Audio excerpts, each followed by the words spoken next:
A endometriose é uma doença caracterizada pela presença de um tecido funcional semelhante ao endométrio, que é a camada do útero que a gente menstrua, localizada fora da cavidade uterina.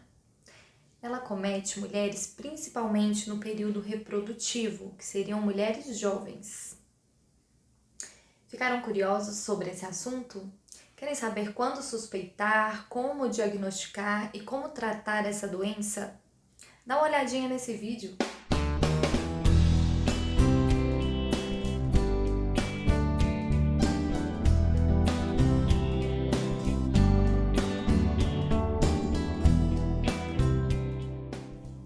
A endometriose é uma doença ginecológica crônica, benigna, estrogênio dependente, ou seja, ela comete principalmente mulheres em idade reprodutiva, que é onde esse hormônio está mais em alta.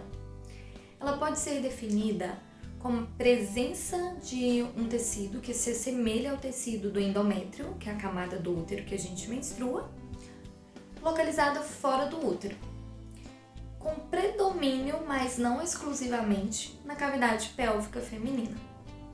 A causa ainda não está muito estabelecida, porém tem evidências que indicam a combinação de fatores genéticos, hormonais, imunológicos e ambientais, que poderiam contribuir para a formação e o desenvolvimento desses focos de endometriose.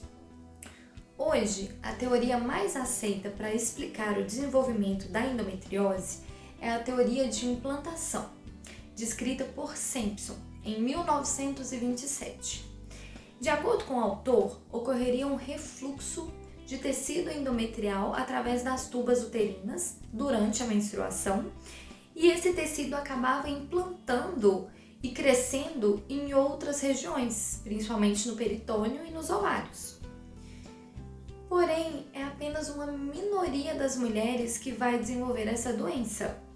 E isso explica a possibilidade de ter outros fatores envolvidos, como fatores genéticos, fatores hormonais, ambientais, imunológicos, que tudo poderia determinar uma maior susceptibilidade daquela mulher em desenvolver a doença.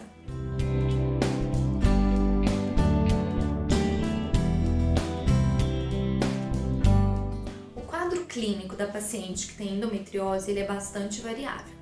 A paciente pode ser desde assintomática, sem nenhum sintoma, como também ter apenas queixa de uma infertilidade ou uma cólica pré-menstrual ou menstrual muito intensa, ou uma dor profunda durante a atividade sexual, ou então uma dor ovulatória, sintomas urinários, sintomas evacuatórios, ou até mesmo a fadiga. E no exame ginecológico, a gente pode não encontrar nada, sendo um exame completamente normal, ou então a gente pode ter dor à mobilização do colo e ao mesmo tempo uma sensação de volume ovariano aumentado. Como também durante o exame especular, a gente achar pequenos focos de endometriose.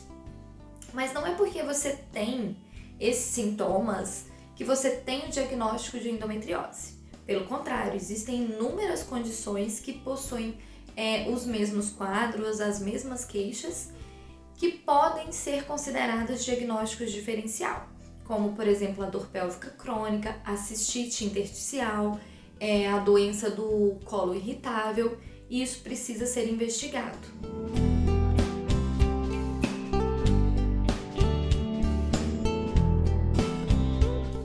A suspeita clínica associada ao exame físico traz a hipótese de endometriose. Mas isso, para fechar o diagnóstico, é necessário a utilização de outras ferramentas auxiliares. A gente tem o ultrassom pélvico transvaginal e com preparo intestinal e a ressonância magnética com protocolo especializado para rastreamento de endometriose. Esses exames eles são capazes de detectar e estadiar a endometriose, mas eles devem ser realizados com profissionais capacitados e treinados para isso. É importante a gente frisar que os exames de imagem especializados eles são muito eficientes na detecção e no estadiamento de de lesões profundas e de endometriomas. Existem alguns casos de lesões superficiais que esses exames realmente não conseguem fechar o diagnóstico.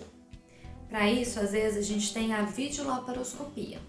Antigamente, no passado, ela tinha um papel fundamental nesse diagnóstico.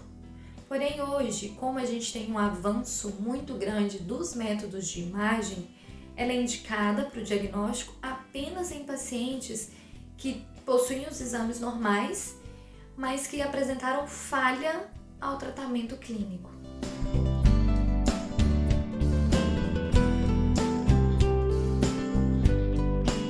A escolha do tratamento vai depender da gravidade dos sintomas, da extensão e da localização da doença, do desejo daquela paciente engravidar e da idade da paciente. Ele pode ser cirúrgico, pode ser medicamentoso ou pode ser os dois combinados. O tratamento clínico, que é o medicamentoso, ele é muito eficaz no controle da dor pélvica e ele deve ser o tratamento de escolha na ausência de indicações absolutas para o paciente fazer a cirurgia. O objetivo principal desse tratamento medicamentoso é o alívio da dor e uma melhora na qualidade de vida dessa paciente. Então a gente não espera com esse tratamento a diminuição da lesão e nem a cura da doença. A gente espera um controle clínico do quadro. Hoje em dia a gente tem vários medicamentos e um deles é os progestagênios contínuos. O uso de progestagênios de forma contínua, ele vai resultar num bloqueio ovulatório e ele tem uma efetividade no tratamento da dor pélvica decorrente da endometriose. A gente tem vários exemplos desse tipo de remédio.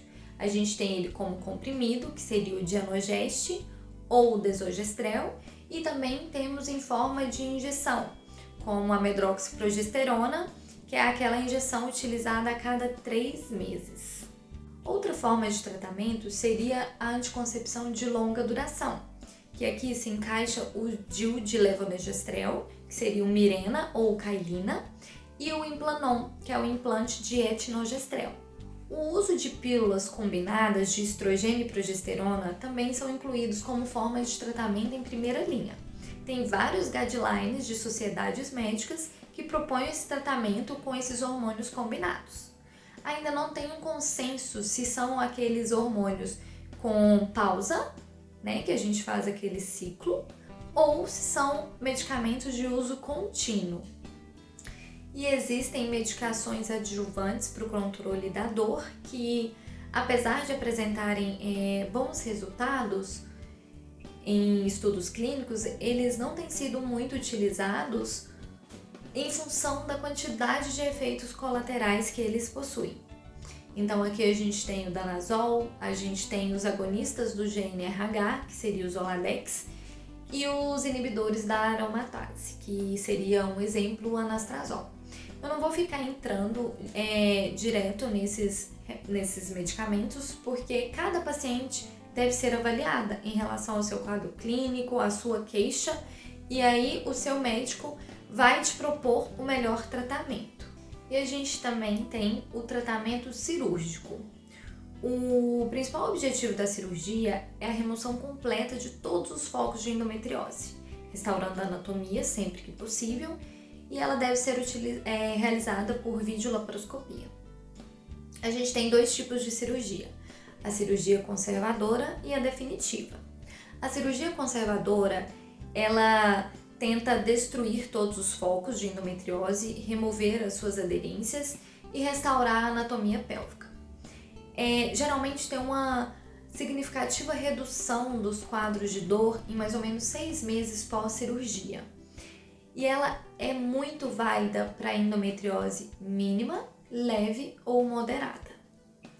A cirurgia definitiva, ela envolve a retirada do útero com ou sem a retirada dos ovários. E ela deve ser considerada de acordo com a idade da paciente e o desejo de engravidar. Geralmente, a gente tenta primeiro a cirurgia conservadora e em segundo momento a cirurgia definitiva.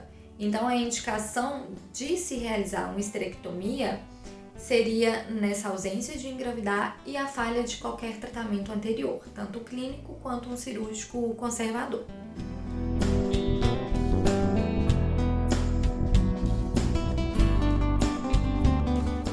Existe grande associação entre endometriose e infertilidade. Cerca de 25 a 50% de mulheres inférteis são portadoras de endometriose. E aproximadamente 30 a 50% de mulheres que possuem endometriose têm infertilidade. Então, a abordagem da paciente com endometriose e infertilidade ela é muito controversa. Porque às vezes a maioria das condutas elas não foram avaliadas em estudos clínicos, então isso acaba reduzindo o nível de evidência para a gente recomendar os tratamentos. Então, o ideal é a gente considerar o quadro clínico da paciente, a sua idade, os sintomas, o período que já tem esse diagnóstico de infertilidade e a presença de outros fatores que podem vir estar acarretando a infertilidade. E aí o tratamento medicamentoso hormonal de supressão ovariana para essas pacientes, ele não está indicado.